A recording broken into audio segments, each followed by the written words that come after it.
Salut tout le monde, ici Vicman et on se trouve sur Altered et donc on va voir sur un article sur le site d'Altered et on va parler championnat du monde. Alors, pourquoi c'est en anglais?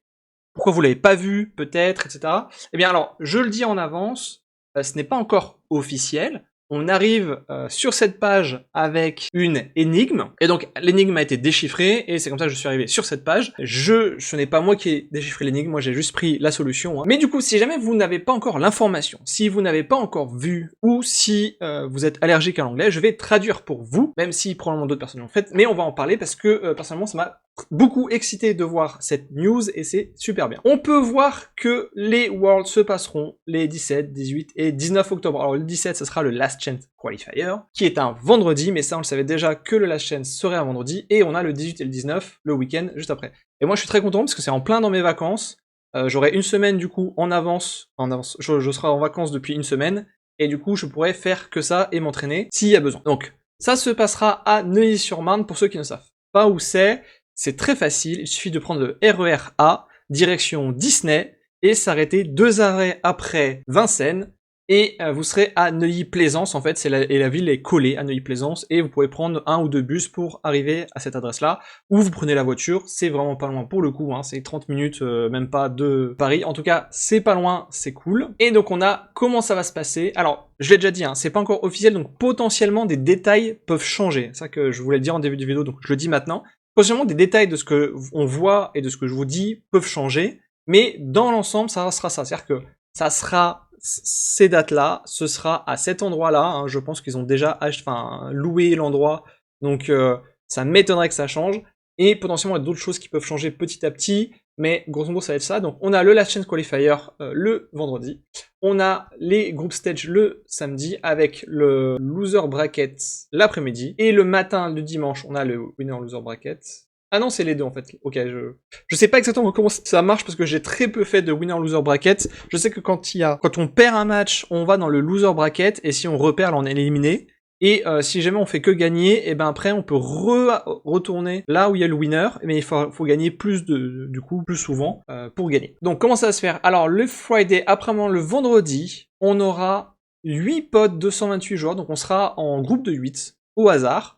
Et ça sera des best of 3, donc ça sera en 2 manches gagnantes en élimination directe. Donc ça va être très très dur en fait de participer parce qu'il faut tout gagner. Ensuite, pour le samedi et dimanche, donc ce sera aussi en best of 3 et on aura les 32 finalistes qui seront là. Donc ça va être du super spectacle, ça va être trop bien. Il y aura plein de side events, vous pouvez voir plein de salles d'events, du construit 3v3 comme il y a déjà eu à Lille, du draft 2v2, je suis pas sûr de voir comment ça marche, mais ça va être intéressant.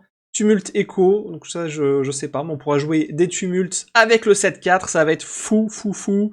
Bref, plein de choses trop bien. Personnellement, je sais que je serai là-bas quoi qu'il arrive, hein, que je sois finaliste ou que je fasse du compétitif seal, parce que j'aime bien le sealer, tout simplement.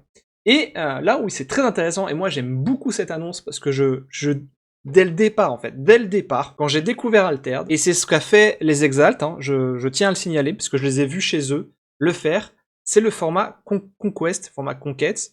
Si vous avez vu la vidéo de la semaine dernière, c'est du coup ce qu'on va faire pour le tournoi Interfaction. Et là, c'est exactement ce qui se passe. C'est un format Conquest. Et je pense que Altered se prête super bien pour ça. Et je l'ai toujours dit depuis que j'ai vu les Exalt, et en fait parce que je sais que... Enfin, j'ai déjà joué en Conquest dans d'autres jeux, et pour moi, Altered se prête très bien à ce format-là pour la compétition, mais effectivement, si on l'a pas vu jusqu'à présent, parce que ça c'est un débat, etc., mais c'est difficile, par exemple, à Lille, de dire à 1000 joueurs de venir avec 3 decks, etc., parce que il peut y avoir des joueurs qui vont juste avoir un deck, parce qu'ils ont commencé il y a pas longtemps, parce qu'ils sont plus ou moins débutants, et on peut pas leur dire viens avec 3 decks, c'est pas possible. Là où, pour moi, quand on réunit 32 joueurs, hein, les 32 finalistes, qui sont parmi les meilleurs joueurs d'Alterd, qui ont sûrement joué plus d'un deck, qui ont testé différentes stratégies, qui ont des amis, une équipe, quelque chose qui peut les soutenir, c'est facile de trouver 3 decks parce qu'en fait la vraie difficulté c'est de trouver les uniques, et pour moi trouver 6 uniques c'est pas compliqué. Personnellement je sais que je pourrais y aller avec seulement les uniques que j'ai, à part Bravos j'ai des uniques à côté qui sont ok tiers on va dire, donc je pourrais toujours le faire avec juste les uniques que j'ai, et je n'ai aucun doute que des personnes vont m'en prêter si besoin. Pour ça honnêtement moi ça me gêne pas, d'autant plus qu'on aura le 7-4 qui viendra de sortir. ça va justement pousser à l'achat d'uniques sur le marketplace, ça va faire tourner les ventes, ça va faire tourner l'économie, et en fait c'est une bonne chose, c'est juste une bonne chose pour le jeu. Et donc comment ça va se passer? C'est simple, donc les joueurs arrivent avec 3 decks. Alors là, c'est spécifié, contrairement à ce qu'on fait juste entre joueurs, comme je l'ai dit la semaine dernière, hein, c'est vraiment entre joueurs, on vient avec 3 decks Bravos, puisque c'est la faction que moi je vais jouer en tout cas, et présenter.